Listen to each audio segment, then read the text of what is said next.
New York City, a symphony of sirens, steam, and questionable smells. People scurried like roaches, late for jobs they probably hated. Above it all, a faded brick building held the promise of cheap rent and questionable sanity. Welcome to 33½ Bleecker Street, where 5 souls shared one bathroom and a whole lot of crazy. Please subscribe to my channel. Apartment 3B wasn't so much an apartment as it was a living game of Tetris. Every inch served a purpose, even if that purpose was collecting dust bunnies the size of small rodents. The living room doubled as Steve the struggling actor's bedroom, his stage delineated by a tattered curtain that had seen better decades, maybe centuries. The kitchen, if you could call it that, had a hot plate, a mini fridge, and enough dirty dishes to satisfy a health inspector's worst nightmares. But the rooftop offered a slice of heaven, a small garden where the roommates could escape the chaos below. Just a block away, a tiny park provided a breath of fresh air and a place to unwind.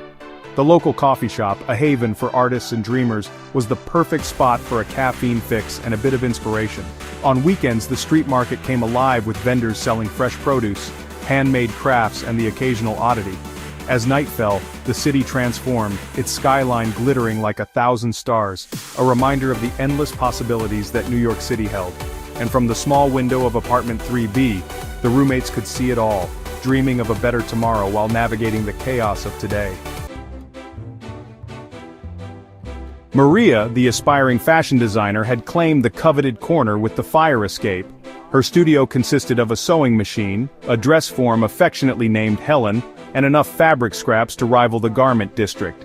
Every morning Maria would wake up at the crack of dawn, her mind buzzing with new designs. She'd brew a strong cup of coffee and dive straight into her work, the hum of the sewing machine becoming the soundtrack of her day.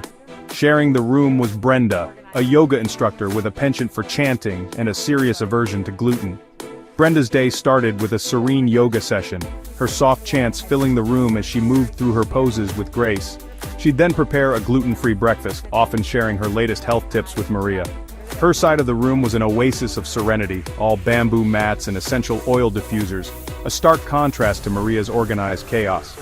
Brenda's evenings were spent teaching online yoga classes, her calm demeanor a soothing presence for her students. The bathroom, a windowless cubicle barely big enough to swing a cat, not that you'd want to with all the hairspray fumes, was a constant source of tension. Maria's hair products and Brenda's essential oils often competed for space, leading to frequent, albeit good-natured squabbles. Then there was Bob, a freelance writer who believed showering was optional and personal hygiene was a conspiracy theory. Bob's day was a chaotic mix of deadlines and procrastination, his desk perpetually buried under a mountain of papers and coffee cups.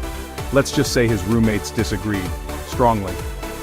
Despite the chaos, there was a strange harmony in their daily routines. Maria's creativity, Brenda's tranquility, and Bob's eccentricity somehow balanced each other out, making their tiny apartment a unique, if somewhat dysfunctional, home. Welcome to my apartment. It is 95 square feet. Morning in 3B was like a circus act gone wrong. 5 people, 1 bathroom, and a collective need for caffeine stronger than a Wall Street broker's.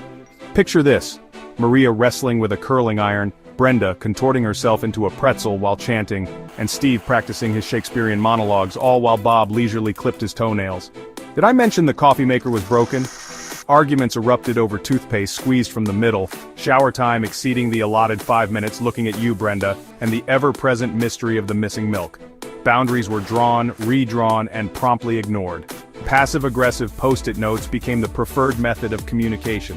Please, for the love of all that is holy, stop leaving your dirty socks on the fire escape.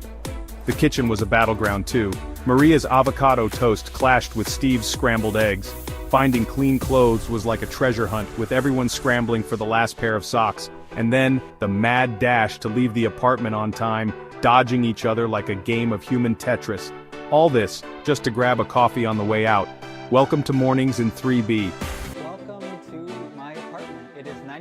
Then came the night the lights went out. No Netflix, no internet, no escape from the forced intimacy of 5 strangers crammed into a shoebox-sized apartment. Candles flickered, casting eerie shadows on the walls. The silence, so deafening after years of city noise, was broken by Bob. He told a story, a funny, self-deprecating tale of his disastrous first acting gig. Laughter, genuine and unexpected, filled the room. Soon everyone was sharing stories. Dreams, failures, embarrassing childhood memories. They were no longer just roommates but confidants, allies in the shared battlefield of New York City living. The power came back on, but something had shifted. They had found connection in the most unlikely of places, proving that even in a city that never sleeps, sometimes the best thing you can do is turn off the lights and just listen. As the night wore on, they played board games by candlelight, the competitive spirit bringing out laughter and friendly banter. Someone picked up a guitar, and soon the room was filled with music, a makeshift concert that brought everyone closer. They sang along, their voices blending into a harmonious chorus that echoed through the tiny apartment. They shared a simple meal, the flickering candlelight making the moment feel almost magical. Glasses were raised in a toast to the unexpected night, a celebration of newfound friendships and the beauty of human connection. Hugs were exchanged, and in that moment, they knew they had created memories that would last a lifetime. The night the lights went out had turned into a night they would never forget, a night that turned strangers into family. The next morning, the roommates woke up to a new sense of camaraderie. Sunlight streamed through the windows, casting a warm glow on the apartment. The air was filled with the aroma of freshly brewed coffee and sizzling bacon. They decided to have a communal breakfast, a rare occurrence in their usually hectic lives. Laughter and chatter filled the room as they gathered around the small kitchen table.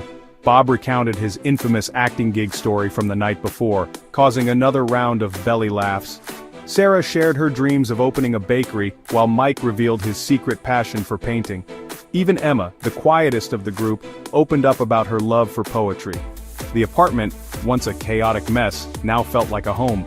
The clutter seemed to have a purpose, each item a testament to their shared experiences. They realized that despite the cramped space and constant bickering, they had formed a unique family. The bonds forged in the darkness had only strengthened in the light of day. The chapter ends with a montage of their daily lives. We see them cooking together, helping each other with chores, and even setting up a small art corner for Mike. The once silent walls now echoed with music, laughter, and the sound of clinking glasses.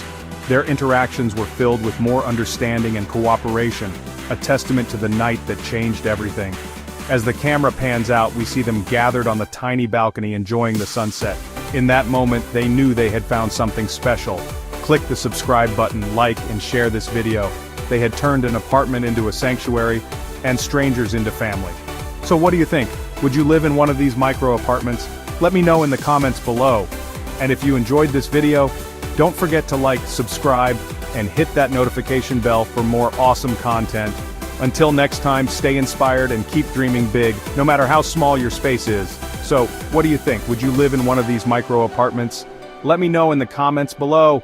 And if you enjoyed this video, don't forget to like, subscribe, and hit that notification bell for more awesome content.